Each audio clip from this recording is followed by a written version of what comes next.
Okay, so I want to talk about how I blocked Shaderoom. Yes, I block them people like I know them, but this is why. I just personally feel like social media in general, like it's heavy on the promotion side. Like it's always going to be a theme, agenda that is being pushed on social media, and I just feel like Shade Room for me, it's highlighting people tower moments. For the most part, yes, there's entertainment to it. Yes, some people going viral, like yes, but the comments typically negative, even if it's a positive situation, unless though it's someone that we've been programmed to.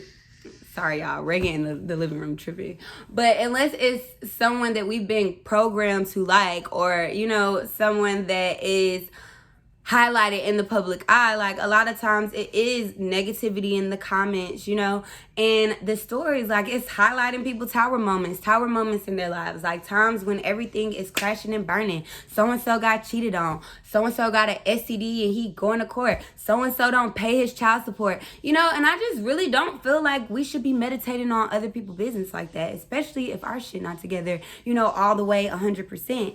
And I also feel like there's a lot of stuff on social media that promotes toxicity, and it's no way to really detach from that if you don't detach from it. I don't think we're supposed to just be all day attached to all of these people. Like we're in multiple energy fields and we don't even know it. The other day I was watching this video on Twitter. It was like 5 o'clock in the morning. I'm crying and shit. It was about a girl that now this was just me being sentimental because I'm very I'm very, very sentimental.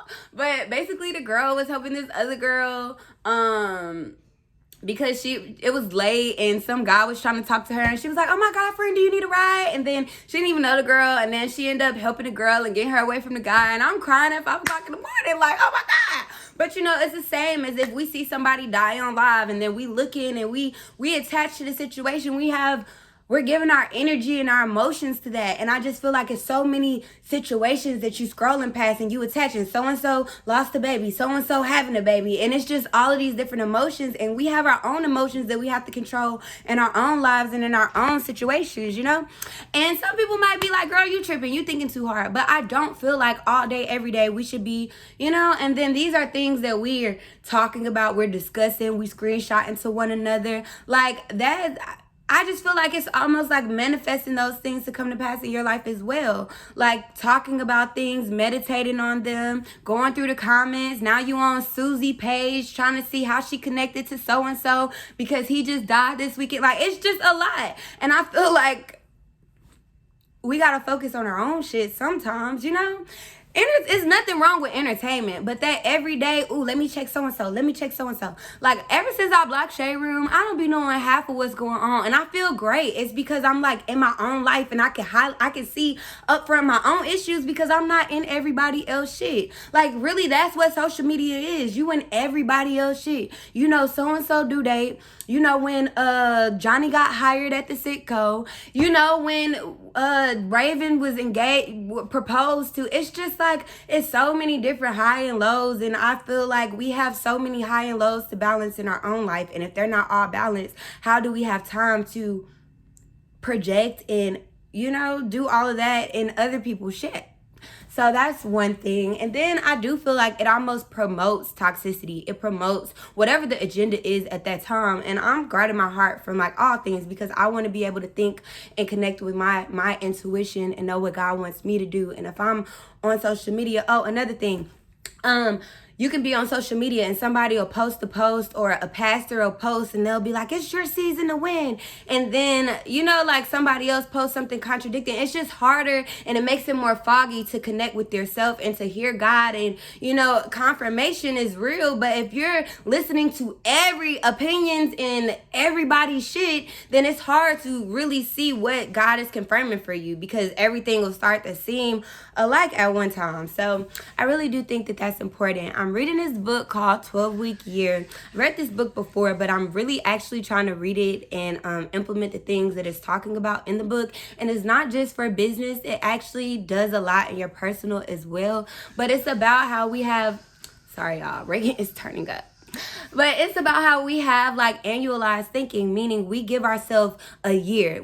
Our goals are usually measured yearly, or we'll even break it up into smaller increments like quarterly, but they're still or biannually or whatever. I give myself 6 months to do this. I give myself a year to do this. But if we actually sit back, look at ourselves thoroughly and figure out, okay, what can I actually do? Let me put 3 things that I can actually do within this time frame. And we break it down and we're a little bit more strategic. We can get a lot more stuff done within 12 weeks than we can a year, literally. Like annualized thinking, giving ourselves a whole year and looking at having to plan for a whole year versus making a plan and then readjusting and seeing, okay, these are my strengths now, or I got this down pack, or I was able to get ahead on this, and then to replan, and then to, by the end of the year, it's so much progress that you make. But it's so hard to evaluate yourself and discover yourself and to see where you're growing and to see where you're lacking when you're looking at what everybody else, you're an expert in everybody else's life. The Quavo ain't shit. That Sweetie got a little violence in her vibe, in her energy. You know what I'm saying? Like, everything about everybody else. You got advice and feelings about everything and everybody else, but you still in situations in your own life to where you having issues heavy on the I can't speak up. Or, you know what I'm saying? Like, it's so much things that we have to adjust and fulfill in ourselves and fix in our own situations and in our social networks and everything. It's hard to do that when you attach to everybody else's stuff. So with me being in the beauty industry and having to be online, and a lot of us have to be online now for work, but it's kind of hard to detach from that stuff. So it gets literal to deleting certain things that will distract you throughout the day off of your timeline. Deleting burner accounts. If you sneaking on somebody's page from a burner account and stuff like that, like how at the end of the day are you healing yourself when you got time to do stuff like that? Nothing on that page can be healing you if you gotta sneak to it. You know what I'm saying? So it's just like all of that extra energy that we get to social media and, this recreational entertainment, Power come on and Housewives come on, and we're looking at all of this stuff and we're talking about it, manifesting in our lives, and it's things that we actually need to be looking at and manifesting in our lives so we can get shit done to get to where we need to be, to where we can be healed and fully happy and fully whole. But it's hard to do that when you're so consumed in everything else. So I know I probably said the same thing like 20 different times in a different way, but I meant it. I meant that. I did. Like, it's very important to guard your heart. And now, we think that literally to block out people that are hurting us, but it's things online that's not necessarily hurting us, but it's planting seeds and watering seeds that might not need to be planted or watered, And then something else that I wanted to talk about is intentions. I had to have a talk with myself. A lot of times I'm a planner, so I like things to go my way, how I expected them, in the order that I expected them. But I think a lot of things that God has for us and the desires of our heart, God places them in us, right? So my desires will come to pass, but there are some lessons and some things that you have to learn on the way, and mine is patience. So God is like, the thing that you want will be there, or the things that you need, abundance is whatever, but I need you to be patient. And until you can do that, or until you can plan, or whatever your thing may be, like sometimes we're prolonging the process because our intentions are good, but our intentions are focused on what is good for us, not what is good for the whole, Like sometimes I think that manifesting can get sticky when you start trying to play God. You're like, I want this man, it gotta be him, and he gotta come back, and he gotta do this, and he gotta do it this way, and so and so and so and so. Or I love my mama, but I ain't gonna do this until she do. You know what I'm saying? And it's like sometimes God wants us to be planting seeds. Sometimes he wants us to be the bigger person. Sometimes it's not about pacifying us. It's about teaching someone else a lesson. And because he's instilled strength in us, we have to let go of the way that we want things to do. And we have to, the way that we want things to go. And we have to detach from all of those ideas and be obedient and, be connected with our intuition so we can hear what God is trying to tell us so that we can reach fulfillment. But some things will become cycles if you keep trying to do them your way. Keep trying to, you know what I'm saying? Like, it's some lessons, like, I don't know if y'all, I don't know if I want to get that deep. I might not get that deep, okay? But it's just like, I think that there's things that God is like, everything is gonna come to pass for you. I just need you to learn this, and in the process, I need you to touch this person, this person, this person. But in your mind, you could see it as, I just want this thing and fuck them people. I mean, screw them people. I'm going to take this way. And if it don't happen like that, then I don't want it. And God is mightier. So he'd be like, you're not going to have it yet. I'm going to take you through this one more time. And I'm going to see if you understand what I'm saying. I need you to touch this person, this person, this person in the process for you to go here. And if you don't do it, we just going to keep cycling. We're going to keep cycling. So you have to detach from your good intentions and attach to what God wants you to do and what type of way he wants it in. Your good intention could be to manifest this great relationship, but that great relationship could be great in your mind, but it could be horrible for everybody else involved.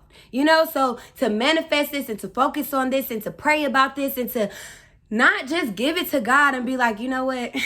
Whatever you want. Because if that's really a desire of your heart, he just might fulfill it. Or he might send you something even better that is really the desire of your heart. Because that could really be a faux image. You know what I'm saying? But it's like we have to detach from ourselves because we don't know what's best for ourselves. We only see it from one angle. God is seeing it from here, here, here. He's humbling this person. He's touching this person's heart. Like when I pray, I say thank you for everything that you have done. Thank you for everything that you're doing. And thank you for everything that you're going to do. Like God is doing stuff right now in your favor to make shit happen for you. Oh, I shouldn't be saying that when I'm talking about God. But look, I'm a vessel, but I'm faulty. He working on me. But God is doing stuff right now and to make things go in your favor, like to make you have that ending or that, you know, that result that you want. But it's about being obedient, and it's not just about you. It's not just about your timing. You know, we have to, life is too short, but God gives us life. Everything that we need to do while we're here, it will be done. So it's just about focusing, not just on our intentions, but allowing us to be in a quiet space to hear God and to know which directions to move in. It's not just about what we want, how we want it, and when we want it. It's other people that we're meant to minister to. It's other people that we're meant to show strength to. It's other people that they might not feel like anything, and we're meant to be that one person that they walk into, and our obedience can change their life. The seeds that we plant and water can change their life, and it's bigger than us. As much as it sucks sometimes, it's like, damn, I've been watering people and I ain't been watered yet. But at the same time, it's not about us. Life is so much bigger than us. And just think about it like this. If God is using you constantly and you still haven't reached fulfillment, please believe abundance is coming. Like, why wouldn't he? You know what I'm saying? Like, I don't know. Like, I just hope that touched somebody. I hope you understand what I'm saying, because I understand what I'm saying. And I'm not the perfect vessel. God is working on me. But, you know, I'm trying to get it. I'm trying to articulate it as best as I can. But yeah, I'm just trying to be consistent and all of that good stuff. And I guess my next video is going to be kind of, I don't know, and I don't want to talk about it. I'm going to just surprise y'all. But yeah, okay.